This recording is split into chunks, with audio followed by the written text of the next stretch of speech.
네, 요한복음을 묵상한 지 이제 한 달이 지나고 있습니다. 그래서 요한복음은 아주 중요한 책이기도 하고 많이 알려진 책이기도 하잖아요. 우리도 신앙생활을 하면서 자주 접하게 되는 말씀들이 요한복음의 말씀들이 많죠. 그래서 요한복음은 어떤 책인가 이 시점에서 간단히 이해하고 넘어가도록 하겠습니다. 요한복음은 사도 요한이 쓴 것이죠. 그렇게 알려지고 있고요. 대략 90년에 가까운 그때 쓰여지지 않았는가 이렇게 보고 있습니다. 그리고 요한복음의 주제는 예수님께서 하나님의 아들 그리스도임을 믿을 때에 생명을 얻게 된다고 하는 것을 증언하는 복음의 말씀입니다. 요한복음의 주제 말씀은 20장 31절이라고 볼 수 있습니다. 그래서 다 같이 읽어보겠습니다. 시작. 오직 이것을 기록함은 너희로 예수께서 하나님의 아들 그리스도이심을 믿게 하려 함이요 너희로 믿고 그 이름을 힘입어 생명을 얻게 하려 함이니라. 이 말씀에 나와 있는 것처럼 예수님을 믿으면 생명을 얻게 된다고 하는 그런 메시지죠. 그리고 1차적으로 누구를 대상으로 쓰여지느냐 하면 유대인들을 포함한 헬라 세계의 많은 사람들을 대상으로 쓰여진 겁니다. 그 당시에 로마 시대였지만은 문화는 헬라 문화였죠. 그래서 헬라어를 주로 사용했었고 신약 성경도 다 헬라어로 쓰여져 있습니다. 그리고 우리가 또 생각해 봐야 될 것은 이제 공관 복음서와의 차이점입니다.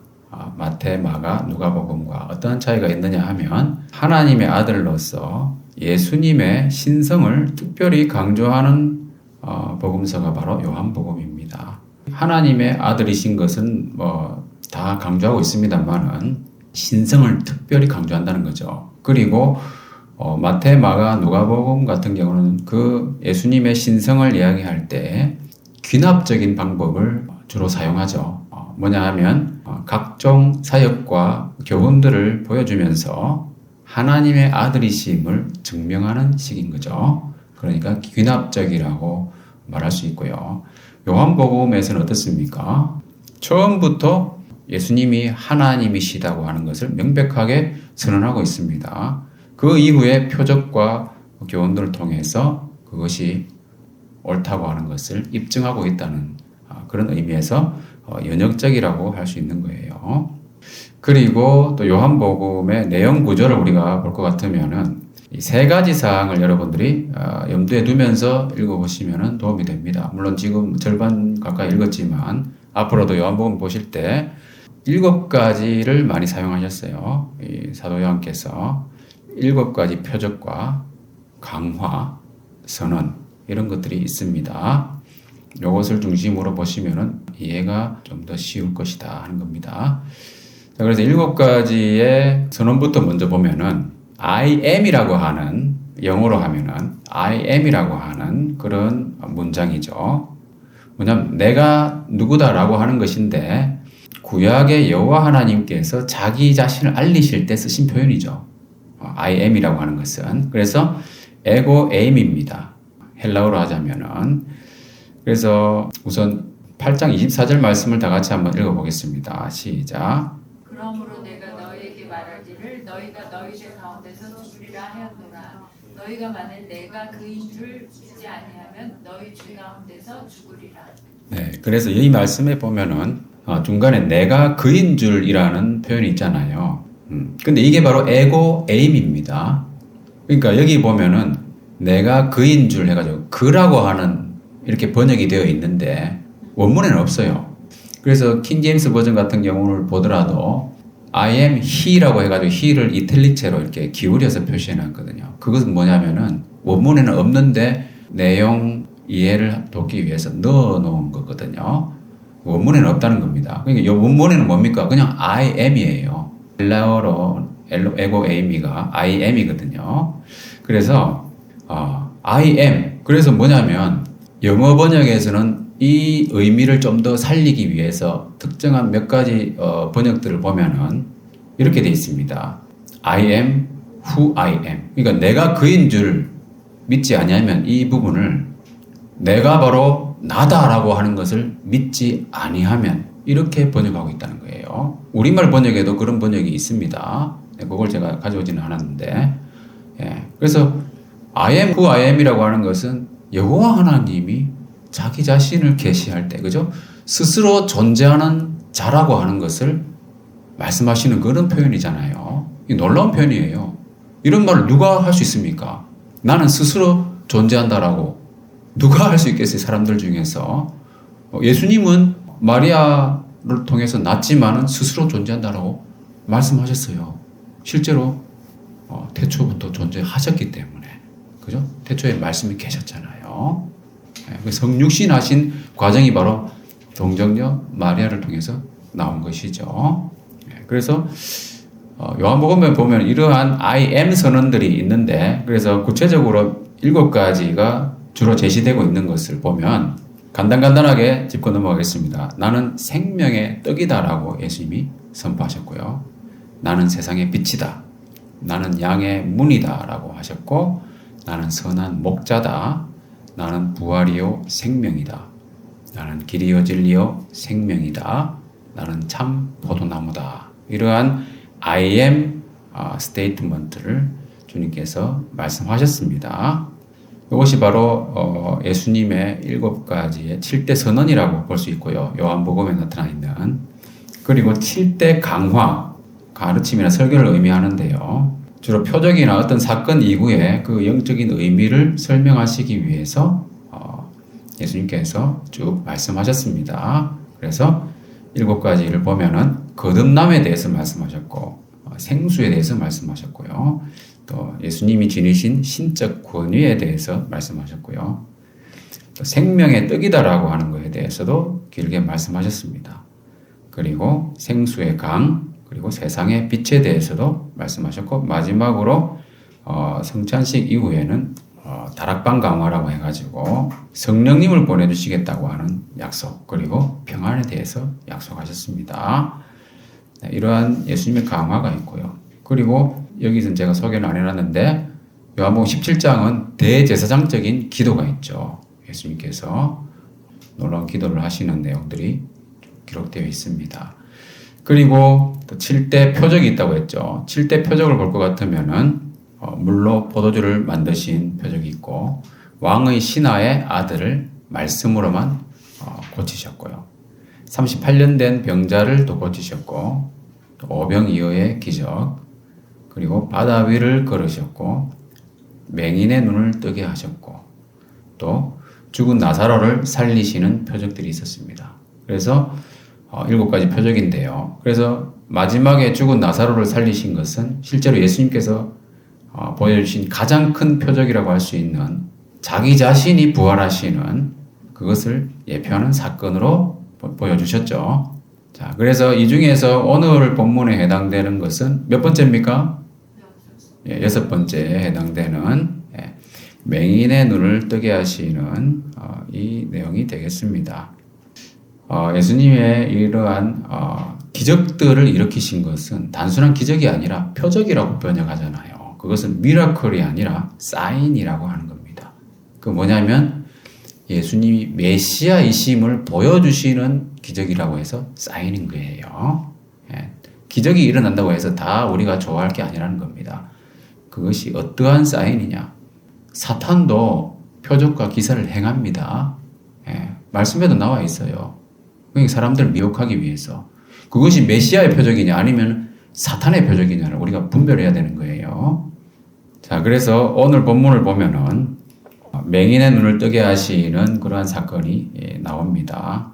근데 이 말씀을 보다 보면은 참 이해하기 어려운 문제라는 겁니다. 뭐냐면은 날 때부터 맹인된 사람은 누구의 죄 때문인가? 이렇게 제자들이 물어보고 있잖아요. 그러니까 질병이나 재난이 죄의 결과라고 생각하는 그러한 사상이 반영되어 있는 것이죠. 근데 이것은 좀 자연스러운 일이기도 하잖아요. 우리도 무슨 불행한 일이 발생하면 내가 뭐 잘못해서 그런가 보다. 아니면 누가 뭘 잘못했구나. 이렇게 생각하잖아요. 인과응보적으로. 근데 반드시 그것은 아니라는 거예요. 이해할 수 없는 현상. 그럼 누구 때문인가? 인생이 불공평하다고 느껴질 수 있습니다. 그렇잖아요. 어떤 사람은 태어날 때부터 금수저, 은수저가 있잖아요. 그죠? 흑수저도 있는 반면에 우리나라처럼 살기 좋은 환경에 사는 사람들도 보면 능력이 많은 사람이 있고 능력이 적은 사람이 있는 거예요. 우리나라라고 해서 다 같은 것을 누리는 게 아니잖아요. 그러니까 출발선부터 뭔가 불공평하다. 이렇게 우리가 많이 생각할 수 있습니다. 그렇게 생각하면 허무할 수밖에 없는데 우리가 항상 기억해야 될 사실이 있습니다. 뭐냐면 다 같이 읽어보겠습니다. 시작. 주의 목전에는 천년이 지나간 어제 같으며 밤의 한 경점 같을 뿐이니이다. 네, 경점이라고 하는 것은 짧은 수간을 의미하는 단어입니다. 그래서 밤의 한순간과 같다고 하는 거죠. 자, 1000년이 밤의 한순간과 같다고 했어요. 그렇다면은 100년도 채 안 되는 우리 인생이 그 길이가 얼마나 되겠습니까? 정말 짧은 인생이에요. 그 짧은 인생 속에서 우리가 살고 있는데 그것이 겉으로 보기에 화려하고 좋아 보이고 그렇지 않고 이 차이가 과연 얼마나 큰 것이냐 하는 거죠. 그래서 중요한 것은 뭐냐 하면은 그것이 어떠한 가치를 지니느냐 하는 겁니다. 그래서 예수님께서 질문에 대해서 뭐라고 답변하셨습니까? 그 부모의 죄 때문도 아니고 이 사람의 죄 때문도 아니다.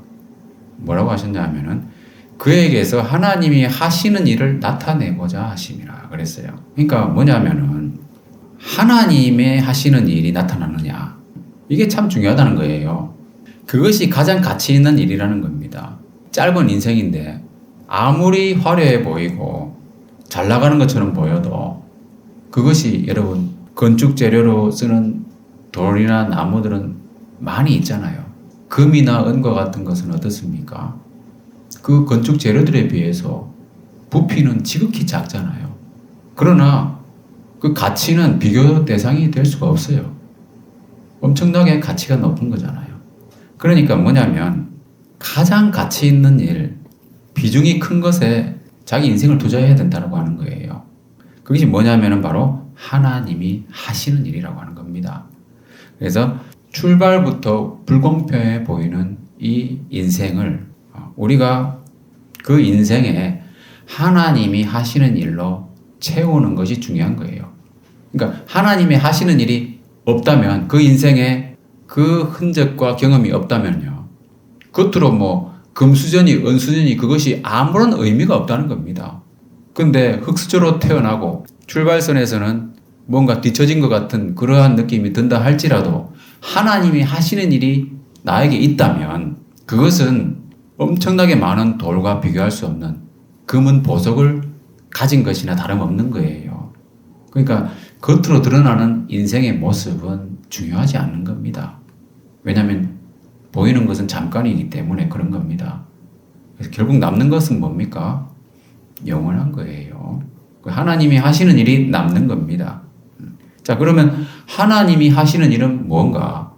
자, 본문의 말씀을 보면은 예수님께서 세상의 빛이라고 하셨어요. 자, 이것은 상당히 의미심장한 말씀이에요. 지금 빛은 뭡니까? 세상의 빛은 뭡니까? 여기 보면 낮이라고 하는 표현이 나오잖아요. 낮을 우리가 정의하는 기준이 뭡니까? 바로 햇빛이잖아요. 햇빛이 있을 때가 낮인 거예요. 그런데 예수님께서 뭐라고 하셨냐 하면은 때가 아직 낮이다. 내가 세상의 빛이다. 그러니까 이 빛 아래에 있는 사람이 낮을 누리는 거예요. 그때 일해야 된다는 겁니다. 이 빛은 더 이상 태양빛이 아닌 거죠. 새로운 빛입니다. 은혜와 진리의 빛이죠. 물리적인 그런 물질의 그 빛이 아니라는 거예요. 복음의 빛입니다. 그래서 낮의 의미도 새로워진 것이죠. 예수님 안에서 일해야 되는 거예요. 낮에 일한다고 하는 것은 밤에는 아무도 일할 수 없다고 했습니다. 밤에도 일할 수 있잖아요. 그죠? 그러나 그것은 일이 아니라는 거예요. 그것은 어둠의 일이죠.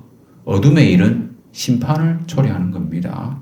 그렇다면 낮에 일을 한다고 하는 것, 그게 바로 하나님의 하시는 일인데 그 낮에 하는 일이란 무엇인가?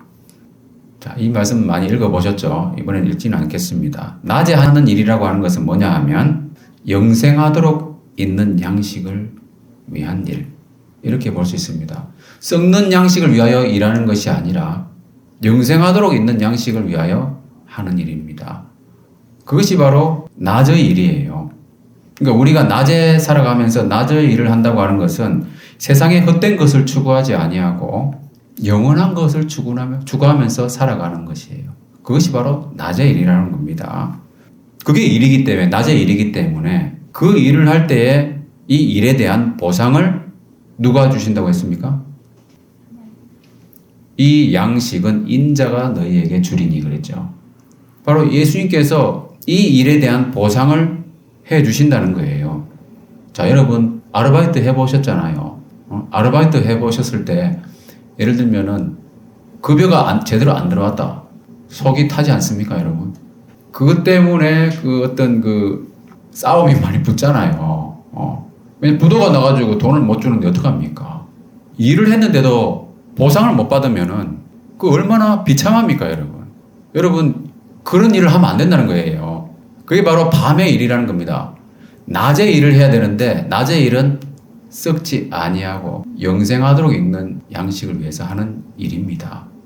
자, 그래서 그런 일이 뭐냐? 유대인들이 물어보잖아요. 우리가 어떻게 하여야 하나님의 일을 하오리까? 그 예수님 뭐라고 하셨습니까? 하나님께서 보내신 일을 믿는 것이 하나님의 일이다. 명쾌하시죠, 예수님은. 다시 말하면 뭡니까? 복음에 참여하는 일을 해야 된다고 하는 거예요. 믿음과 연관된 일. 반드시 이것이 무슨 직업적인 성직자가 되어야 된다거나 그걸 말하는 게 아닙니다. 자, 우리는 이미 예수님 믿잖아요. 예수님 믿음 어떻습니까? 하나님의 자녀로 태어난다고 했습니다. 그죠? 그리고 왕같은 제사장이라고 그랬잖아요. 이미 우리는 성직자로 태어난 거예요. 거듭났다고 하는 것은 그런 의미가 있는 겁니다. 그래서 우리는 직업적으로 무슨 성직자가 되거나 복음 전도자가 되거나 이게 아니라는 거예요. 자기가 무엇을 하든지 간에 하나님의 영광을 위해서 하는 것이 중요한 겁니다. 그래서 사도 바울도 이렇게 말했습니다. 내가 복음을 위하여 모든 것을 행함은 복음에 참여하고자 함이라. 사도 바울은 실제로 성직자 역할이 아니었어요. 그죠? 텐트 메이커였습니다. 직업은. 그러면서 복음을 전했습니다. 그래서 선교사라는 단어가 텐트 메이커잖아요.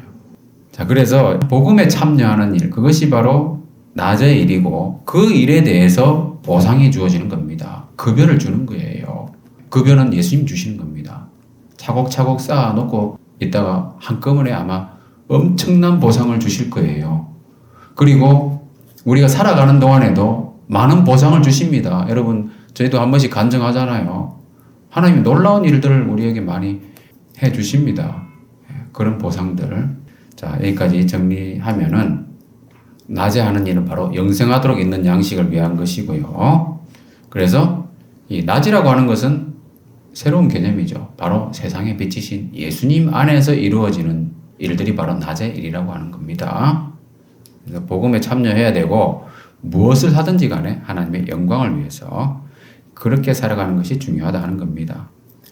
자, 그래서 이와 같이 하나님의 하시는 일은 예수님을 통해서 나타난다고 하는 것을 우리가 알 수 있습니다.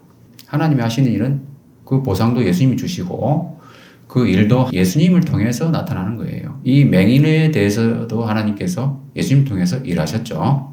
자, 어떤 일을 하셨습니까? 자, 이 말씀 보시면은 소경의 눈을 뜨게 하시고 보게 하신 거죠. 그래서 이것은 단순히 육안의 시력이 회복된 것을 의미하는 것뿐만이 아니고요. 메시아적인 표적입니다. 이사야 말씀을 보면은 메시아가 왔을 때 그때에 맹인의 눈이 밝을 것이며 못 듣는 사람의 귀가 열릴 것이며 저는 자는 사슴같이 뛸 것이며 말 못하는 자의 혀는 노래하리니 이렇게 말씀하고 있어요. 그러니까 메시아의 표적을 예수님께서 실제로 보여주심으로써 자기가 바로 하나님의 아들 그리스도라고 하는 것을 나타내고 계신 거예요.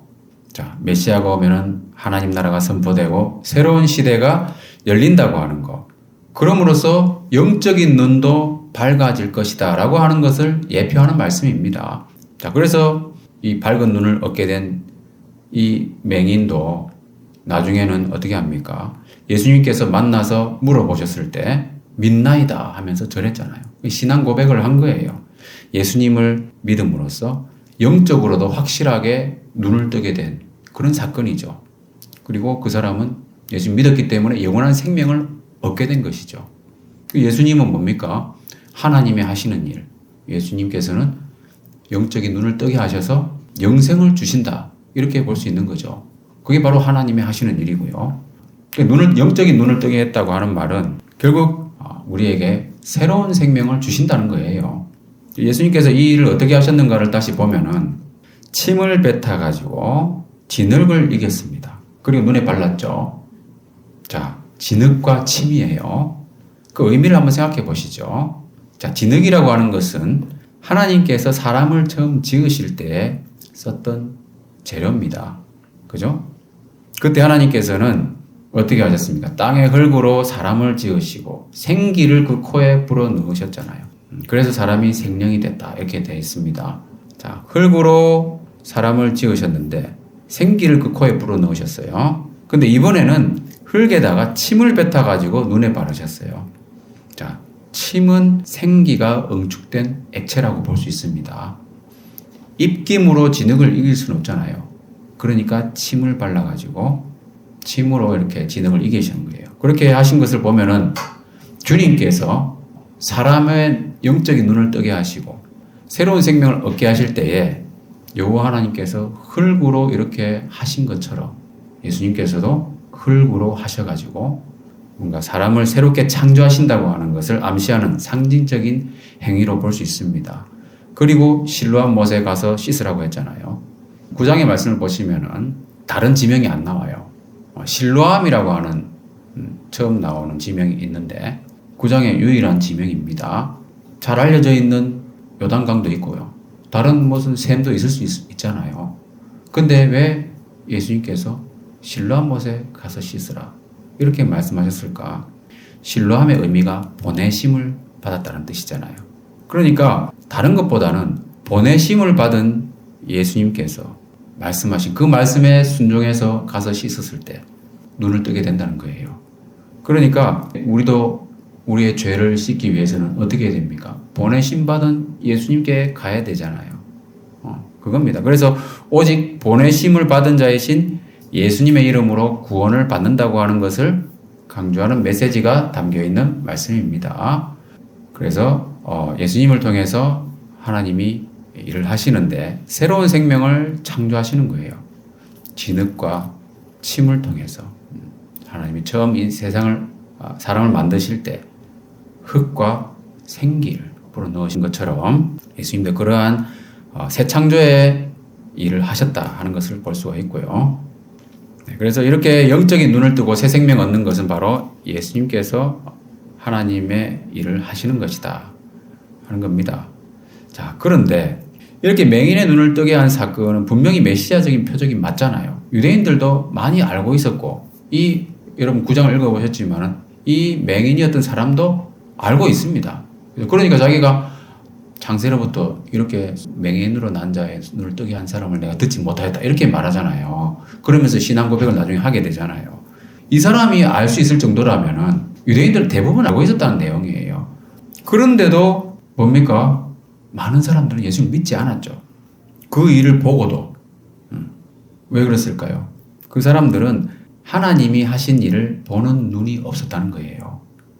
누구나 다 알고 있는 그 표적, 구약 성경에도 예언되어 있었고, 그래서 실제로 예수님께서 그 표적을 보여주셨음에도 불구하고 사람들은 그 증거들을 보고도 올바로 평가를 못하고 있는 거예요. 지난주에 우리가 그 판결에 대해서 이야기했지만은 왜 그런가?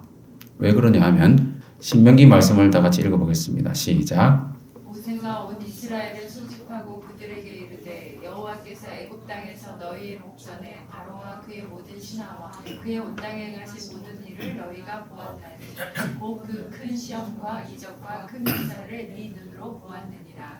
그러나 깨닫는 마음과 보는 눈과 듣는 귀는 오늘 여호와께서 너희에게 주지 아니하셨느니라. 네, 광야 생활을 마치는 이스라엘 자손들에게 모세가 이런 말을 했습니다. 자, 이스라엘은 애굽 땅을 나오면서 하나님이 하신 엄청난 일들을 보았어요.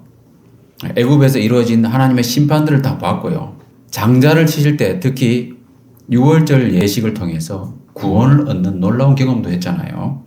그리고 홍해가 갈라지고 바다로 건넜던 일, 광야에서 바위에서 물이 나오게 하신 일들, 시내산에서 하나님의 음성을 직접 듣고 두려워 떨었던 일도 있었습니다. 광야에서 만나와 메추라기를 하나님께서 보내주셔가지고 그것을 먹고 살아갔던 일들, 그리고 땅이 갈라지면서 반역한 사람들을 삼킨 일들도 있었어요. 그래서 무수히 많은 시험과 이적과 큰 기사들을 다 봤습니다. 그런데도 그들 다수는 믿지 않아가지고 약속의 땅에 들어가지 못했습니다. 60만 대군이 다 죽었어요. 그죠? 여호수아와 갈렙만 빼놓고. 자, 왜 그랬습니까? 이 마지막에 뭐라고 되어 있냐 하면은 깨닫는 마음과 보는 눈과 듣는 귀를 주지 아니하셨다. 이렇게 돼 있어요. 자, 눈이 있어도 보지 못하고 귀가 있어도 듣지 못하고 마음은 무뎌져서 깨닫지 못한다는 겁니다. 하나님이 하시는 일이 보이지 않고 하나님의 말씀이 들리지 않고 깨닫지 못하기 때문이라는 겁니다. 자, 여러분, 오늘날에는 특히 많은 사람들이 미디어에 노출되어 있잖아요. 눈으로 보고 귀로 듣고 마음으로 많은 생각을 사람들이 합니다. 그렇지만 그런 것들이 다 무익한 것이 될 수 있어요. 왜냐하면은 보는 게 아니라는 겁니다. 생각하는 게 아니라는 거예요. 세상 일에만 관심을 가지고 영적인 일, 하나님의 일에는 무관심할 수 있잖아요. 그 이유가 뭐겠습니까? 보기는 봐도 보지 못하고 듣기는 들어도 듣지 못하는 거예요. 깨닫지 못하는 겁니다. 자, 보는 눈과 듣는 귀와 깨닫는 마음을 누가 준다고 했습니까? 여기 보면은 오늘 여호와께서 너에게 주지 아니하셨느니라. 결국 여호와 하나님이 주신다는 거예요. 하나님이 어떻게 주십니까? 고린도전서 2장 9절 10절 말씀을 보면은 하나님이 성령으로 이것을 우리에게 보이셨으니, 그래서 하나님이 이제는 우리에게 주셨어요. 성령으로 주셨다는 겁니다. 영적인 시야를 갖고 말씀이 들리고 깨닫게 되고 그것은 성령님이 하시는 일이라는 겁니다. 그렇게 함으로써 우리가 새 생명을 얻게 되는 거예요. 성령을 통해서. 하나님이 하신 일들을 들을 때에 어떻습니까? 어리석게 보입니까? 그렇게 보인다면 그 사람은 육에 속한 사람이에요. 하나님의 성령의 일들을 받지 않는다고 그랬습니다. 왜냐하면 어리석게 보이기 때문에. 그런 일들은 영적으로 분별되는 겁니다. 그래서 눈을 열어서 보게 하시는 것은 새 생명을 창조하시는 그 일이고 또 하나님이 성령으로 하시는 일이다. 자, 그래서 하나님이 하시는 일은 뭡니까? 예수님을 통해서, 그죠? 성령으로 하시는 거예요. 그러니까 하나님께서는 이 구원의 일을 삼위일체적으로 하신다 하는 것을 알 수가 있습니다. 자, 실제로 우리 오늘 본문에 예수님의 행적을 보면은 마치 성령님이 하시는 것과 아주 유사하다는 것을 우리가 발견할 수가 있어요. 여러분 혹시 느끼셨습니까? 자, 9장 1절을 보면은 예수님이 길을 가실 때 날 때부터 맹인된 사람을 보셨습니다. 그리고 일을 진행하셨잖아요. 근데 여기 길을 가신다고 하는 이 표현 있잖아요. 길을 가실 때에 우리말 단어는 여러 단어로 이렇게 되어 있지만은 헬라어는 한 단어입니다. 뭐냐 하면 지나가다 또는 사라지다라고 하는 뜻이 있는 단어입니다. 자, 예수님께서 지나가시다가 일을 행하신 거예요. 바람이 부는 것처럼. 다 같이 요한복음 3장 8절 말씀 읽어보겠습니다. 시작. 바람이 위로 불매 네가 그 소리는 들어도 어디서 와서 어디로 가는지 알지 못하나니 성령으로 난 사람도 다 그러하니라. 성령을 바람에 비유하고 있잖아요. 실제로 이 구절에 나오는 이 말씀에 나오는 바람하고 성령은 같은 단어입니다. 헬라어로는 문맥을 고려해서 다르게 번역한 거예요. 그래서 예수님께서는 바람처럼 지나가시다가 맹인을 보시고 눈을 뜨게 하신 거예요. 그러면서 그를 거듭나게 하신 거죠. 그리고 나중에 이 사람들이 예수님이 어디 있느냐라고 물어봤을 때 그 사람이 뭐라고 대답했냐면 12절 말씀 보면은 알지 못하노라. 그죠? 어떻습니까? 성령으로 하시는 일은 바람이 어디서 불며 어떻게 불어서 어디로 가는지 모른다고 그랬잖아요. 예, 성령으로 하시는 일은 종잡을 수가 없는 거예요. 예수님이 오늘 9장 말씀 보면은 꼭 성령님처럼 행동하시잖아요. 그죠? 바람처럼 행동하십니다. 바람처럼 사라지셨죠. 그러니까 알지 못하노라. 이와 같이 하나님이 하시는 일은 예수님을 통해서 성령으로 하신다 하는 것을 우리가 알 수 있고요. 또 보는 눈과 듣는 귀와 깨닫는 마음을 주시는 것, 이것은 바로 성령이 하시는 일이다 하는 겁니다. 그래서 구원이라고 하는 것은 하나님의 삼위일체적인 사역임을 보여주는 그러한 사건이 이 맹인의 눈을 뜨게 하는 사건이었습니다. 그리고 하나님의 성령이 하시는 일은 계속 이어지고 있습니다. 자, 고침받은 이 사람을 통해서, 그러니까 지금은 어떻습니까? 증인들의 증언들을 통해서 하나님은 일을 하시는 거예요. 하나님이 하시는 일을 나타내신다는 겁니다. 요한복음을 기록할 이 당시에는 AD 90년경이라고 했잖아요. 예수님도 승천하시고 안 계셨어요. 제자들도 대부분 죽고 없었습니다. 그럼 누가 남아 있습니까? 이제는 그 말씀들을 받아가지고 믿고 받아서 전하는 증인들의 증언들만 남아 있는 거예요. 그 요한은 이것을 염두에 두고 이 내용들을 기록한 겁니다. 그러니까 오늘 요한복음 9장을 쭉 보시면은 스포트라이트를 받는 인물이 예수님이나 제자가 아닙니다. 예수님이나 제자들이 아니고 오히려 밝은 눈으로 보게 된 이 맹인이었던 사람입니다. 그래서 이제는 뭡니까? 예수님도 안 계시고 제자들도 안 계시고 성경만 있잖아요. 그죠?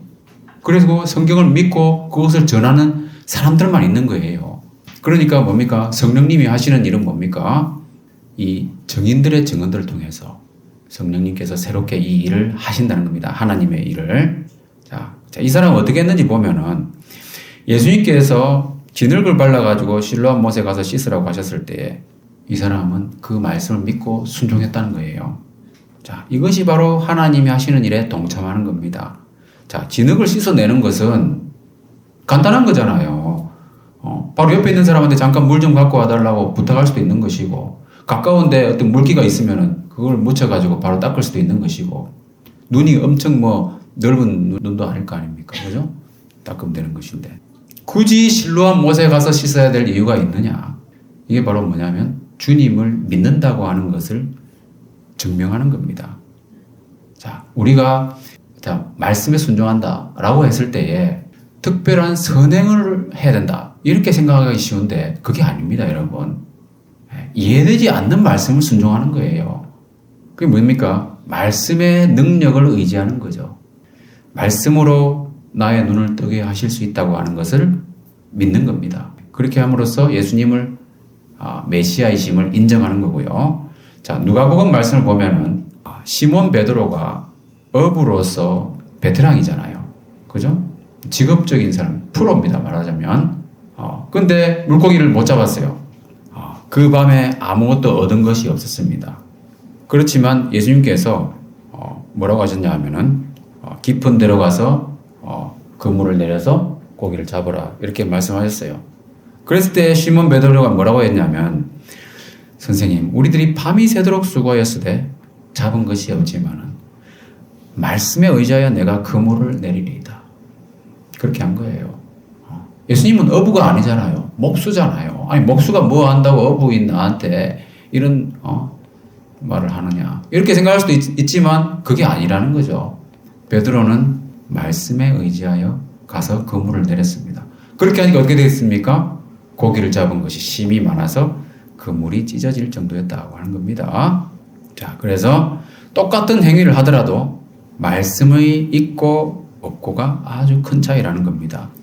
왜냐하면 그것은 하나님이 하시는 일이냐 아니냐의 차이입니다. 낮의 일이냐 아니냐의 차이인 거예요. 보상을 받는 일이냐 보상이 없는 일이냐의 차이입니다. 엄청난 가치가 있는 일이냐 그렇지 않느냐의 차이인 거예요. 그래서 무슨 일을 할 때는 이 일이 하나님의 말씀에 어떤 것과 연관이 있는가 찾아보고요.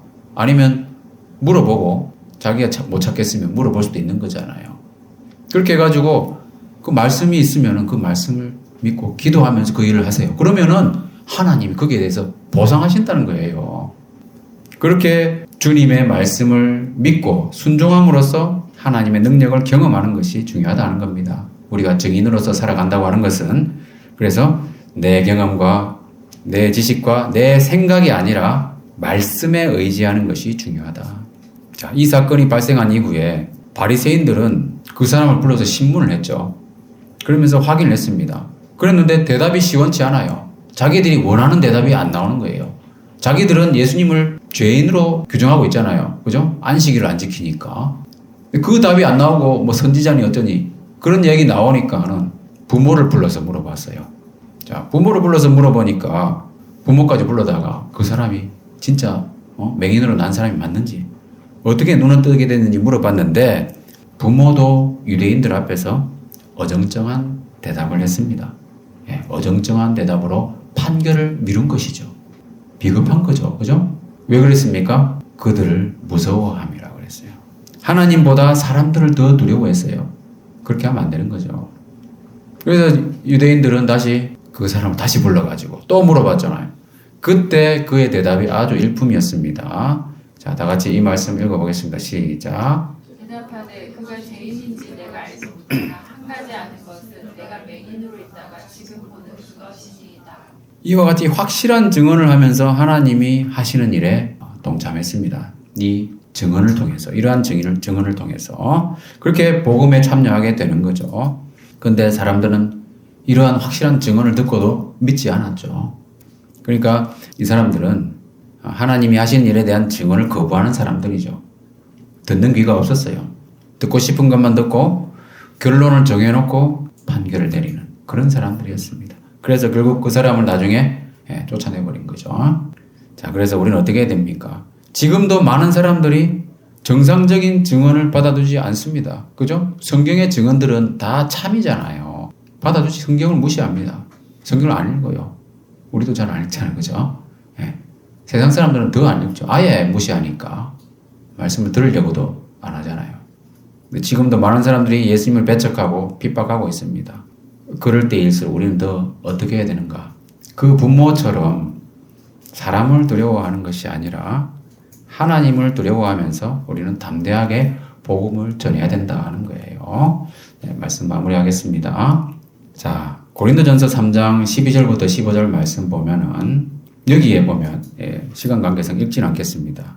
건축 재료로 쓰는 내용들이 나오는데 금이나 은이나 보석이나 나무나 풀이나 지프로 이 터 위에 세운다 그랬습니다.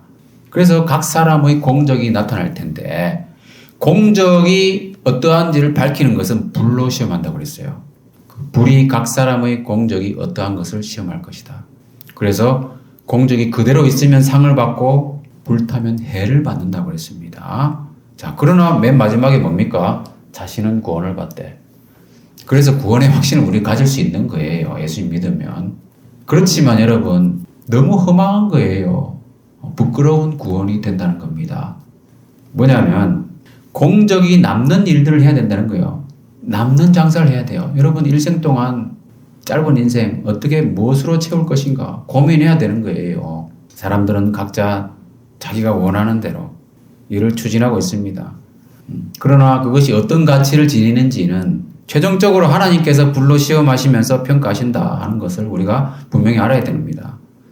자, 하나님이 하시는 일, 주 안에서 행한 일들이 영원히 남는 것이고 그것이 낮의 일이기 때문에 그 일에 대해서 예수님께서 보상하신다고 그랬어요. 그래서 지금 하나님은 성령으로 우리와 함께 일해 나가기를 원하십니다. 우리는 증인으로서 하나님의 말씀에 순종하며 하나님의 능력을 생활 속에서 경험해 나가야 되는 거예요. 증인의 사명은 뭡니까?